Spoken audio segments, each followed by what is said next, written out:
everyone. This is Charisma, and this is my healing journey. Welcome if you're new.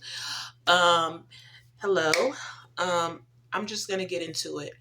Um, Before we get started, I want to show a clip of something that happened in my hometown of Indianapolis that's really been impacting me and affecting me greatly. Um, so here we go. Family, friends, and community members are devastated tonight after a 14-year-old was killed over the weekend. It happened less than a mile from her home on the city's south side. Police are still investigating the case, and so far tonight, no arrests have been reported. WRTV's Amber Grigley shares a message from Deandra Staples' family. My baby didn't deserve this. I'm, I'm very hurt and pissed. It's still hard to put into words. She was 14 years old. So she wasn't even able to live her life. The devastation Manuel Staples and his family are feeling. I'm the one that discovered my niece. I'm the one that had to walk out up and view her body to make sure this was my niece. 14-year-old Deandra Staples was shot and killed Saturday. Her body was found lying outside in the courtyard area of Laura Wood Apartments, according to IMPD. And me seeing my niece like that in the snow, looking so peacefully, she was at peace. I know that she didn't leave in no pain or nothing. Monday, the Marion County Youth Violence Prevention Coalition made a statement about Deandra's death, saying in part, quote, "This heartbreaking incident calls for immediate action.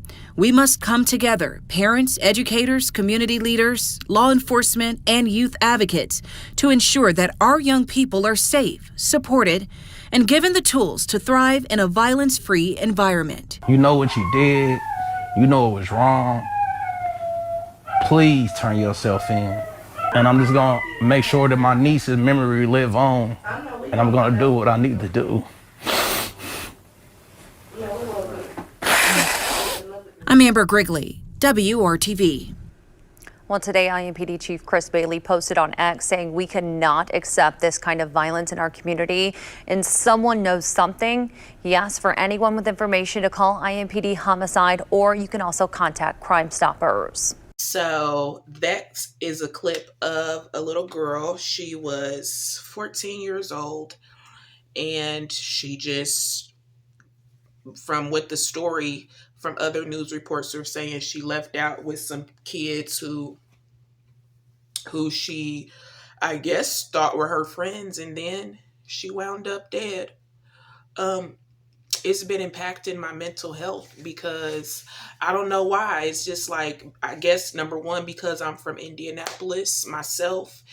And I guess it's triggering because honestly, Deandra's story could have been my story. And I'm not putting myself or trying to put myself or censor myself in the conversation. But these types of things happen all the time in Indianapolis. Just jealousy, envy, hatred, just simply for carrying the light of the Lord.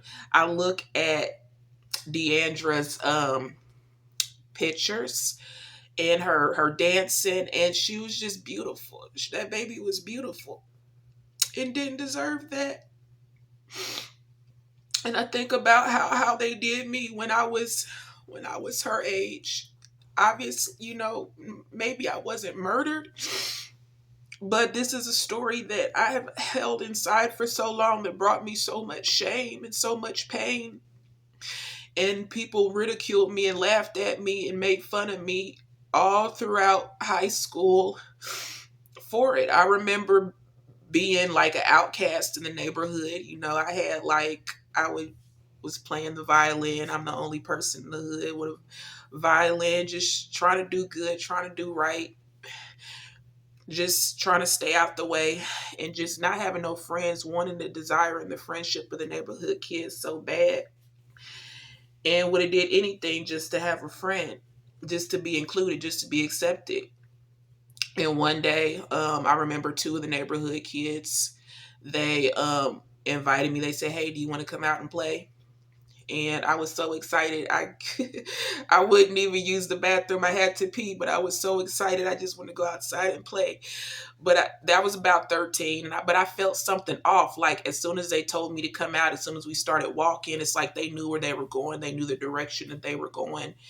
And they wouldn't talk to me. And then all I know is maybe a couple of minutes later, we pulled up and it was like all these hundreds of kids, like literally it was dozens and dozens of kids. And there was one girl 2, 3 doors down who didn't like me, who wanted to fight me. And I didn't want to fight her. I had known her all my life. Our family knew each other, but she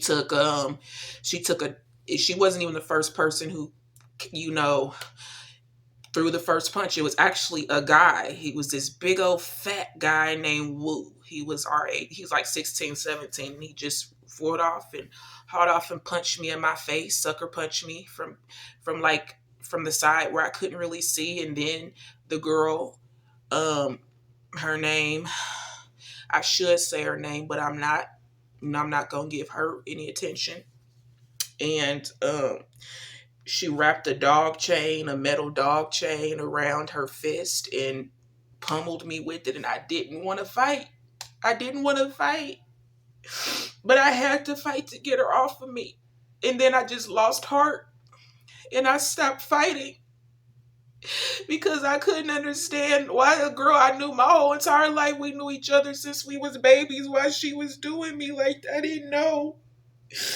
I didn't understand. And then I lost control of my bladder. And I started peeing on myself. And everybody just started laughing. Everybody thought it was funny. I was so humiliated.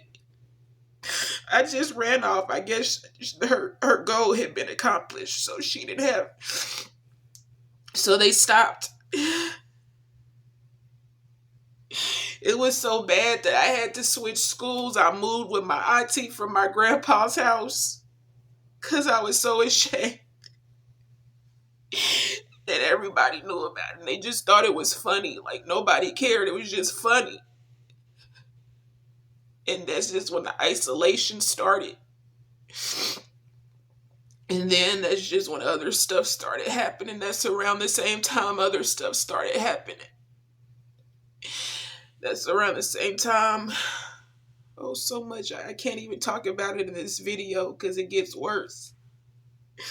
But as it pertains to Deandra, little girl, baby girl, I thought to myself, I know they did it out of jealousy. I know they did it out of envy. She had a light around her that was so strong.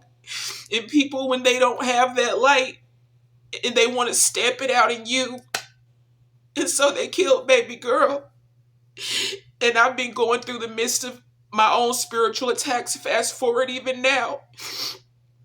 And that's the reason why I left Indianapolis, because I felt like I was going to get killed if I didn't leave, that somebody was going to kill me. So I left. And it doesn't have to be a reason why. People are just evil. And I just remember praying to God just today in the midst of my affliction. Has been one spiritual attack after another. Satan has used 4 people in like 3 days to attack me spiritually, to torment me. And to the point where I'm contemplating taking my own life. And then I just couldn't stop thinking about baby girl, how she didn't even get a chance to live. And I remember praying, I'm just in my prayer closet praying to God, saying to God, why? Jesus, why? Why baby girl? If I could take her place, I would. If I could take her place. And if I could have took the bullet for her, I would have took the bullet for her. I'm hurting. It hurt me when I saw that on my news feed. It hurt me so bad. And I don't even know why, because I didn't know her. I didn't know her or anything like that. But then I heard the voice of the Lord come to me and said, well, first, back forward, I started coughing uncontrollably. And I felt something in the spirit break off of me. And then I heard God said, I need you to live for her. I need you to live for her. I need you here living for her. And then been sleeping in the bed 2 days. But God, he gave me the strength to get up, take a bath, wash my face,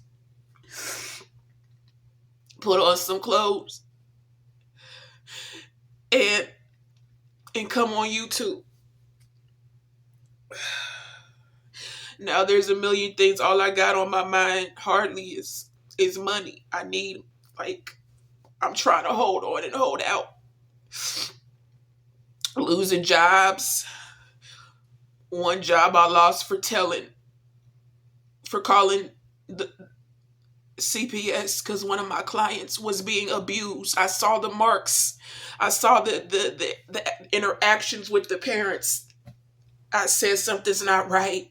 I called CPS, and there was already an open case. But the agency let me go. But you know what? If I had to do it all over again, I would do the same thing, even if I knew I would lose my job. Even if I knew I would go to another job who wouldn't pay me, I would do the same thing again. And God knows it. He knows it. I would have made the same choice. Because that's why I'm in this field. Working with children, especially children with special needs, because a lot of times they literally have no voice. They cannot speak on what's being done. And all I know is not on my watch. Not if I have any say. I'm not going to let any child be abused. Be unprotected. How I was unprotected, how nobody protected me. I would give my life. I would lay down my life for a child. And Lord knows this. That's why I went into teaching. I was a teacher at first. But there's just so many bad people. Ugly people. In that profession, working with children. That more trouble. And I don't have the answers. I got my ex-husband calling me, who was the main tormentor. He's the main reason I'm in the predicament that I'm in. That I had to flee from. And he's calling me, trying to send me money on Cash App, but I blocked him. And the reason why I blocked him, and Lord knows I need money badly because I'm tormented and confused inside, and God is not the author of confusion. And I know it's a heavy price that I would pay if I took money from him. That's he's trying to pay an entrance fee so that he can continue to torment me and abuse me further. And I just want to be free. Now this marriage to him, I think the thing that it did the most is it robbed me of the ability to feel like I could stand on my own 2 feet. And then all these other things, job losses, when I came to Philly, and I'm like, man, is it me?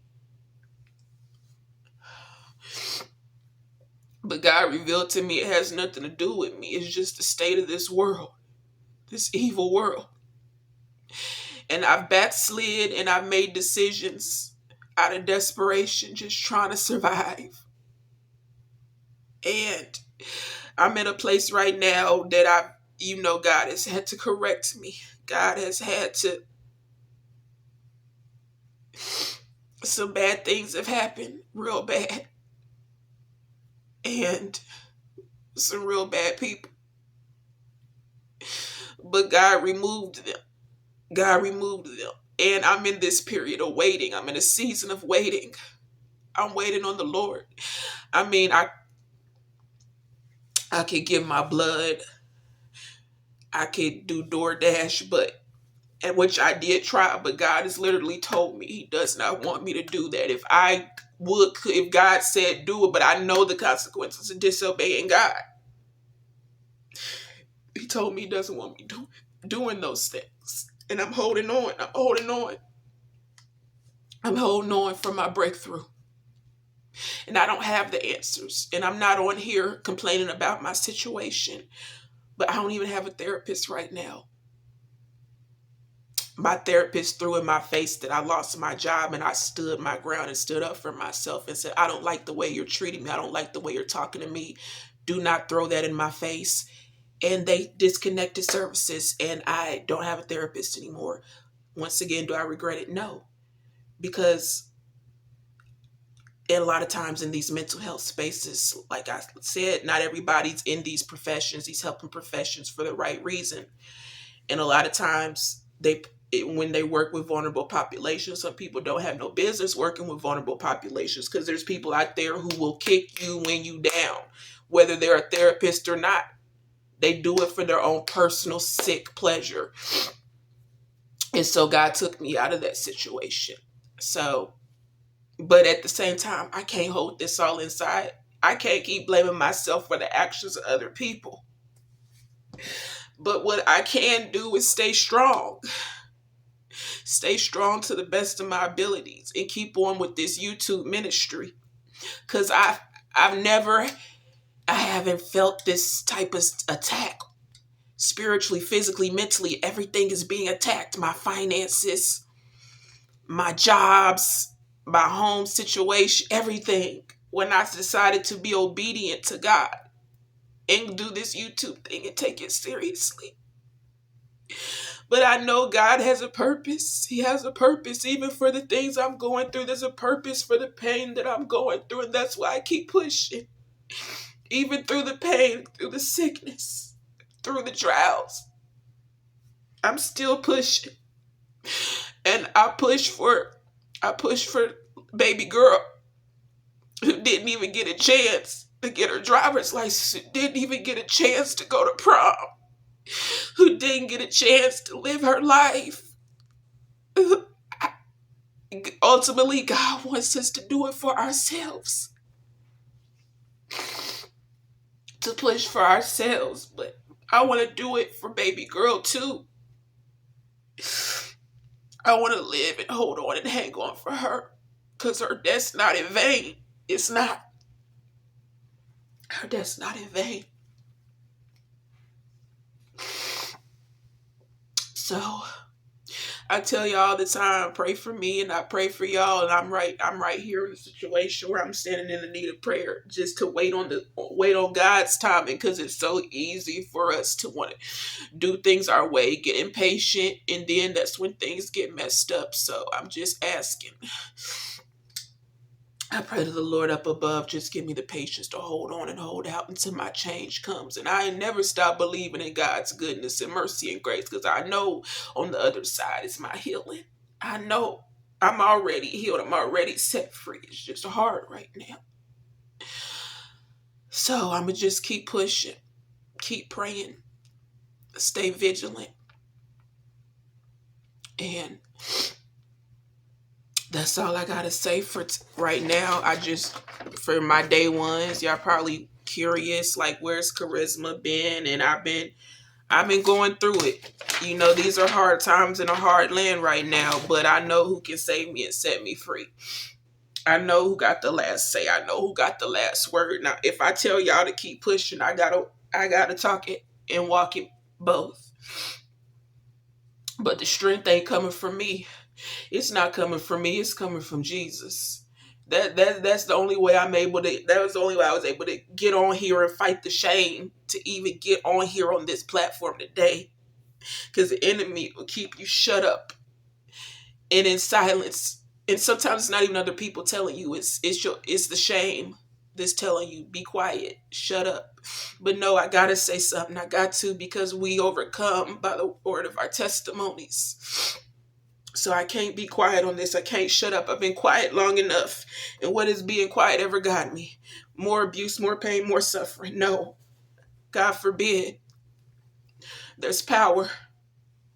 There's power, life and death. It's in the power of the tongue. And I speak life. And I know God got me. And I know He's still in the miracle business. He's my strength. Because I should be dead right now. As much as I've endured, I should be dead. I should be in some mental institution. But God, all I can do is thank him even through my pain. All I can do is thank him because I can put one foot in front of the other. And I can have God work it out in my life and just let him let go and let God. And I forgive every single person who ever hurt me, whether it was the stuff I'm talking about today, the past few days, or way back when I was a baby, way back. Oh, I can't even remember their names. I can't even remember their faces, just the pain that they caused. I've been asking God help me to forgive them, not because they deserve it or don't deserve it, but it's because what God said do is what you said do, Father. It's what you said do. So yes, I do. Everybody who's ever hurt me, I forgive them. I forgive them. I forgive them. And just when I said that and those words came out of my mouth, I just feel a peace that surpasses all understanding. Just the act of setting it down and giving it to God and knowing he got me. It's peace in the midst of this storm I'm going through. All praises go to the Most High. And thank you for taking the time to listen to me. If you've made it this far, please like, comment, and subscribe. Everybody who sends donations, I thank you kindly. Everybody who sends kind, compassionate words of support and affirmations, thank you. Thank you. I thank you with the love of the Lord. Yeah, pray for me and I pray for you. Bye.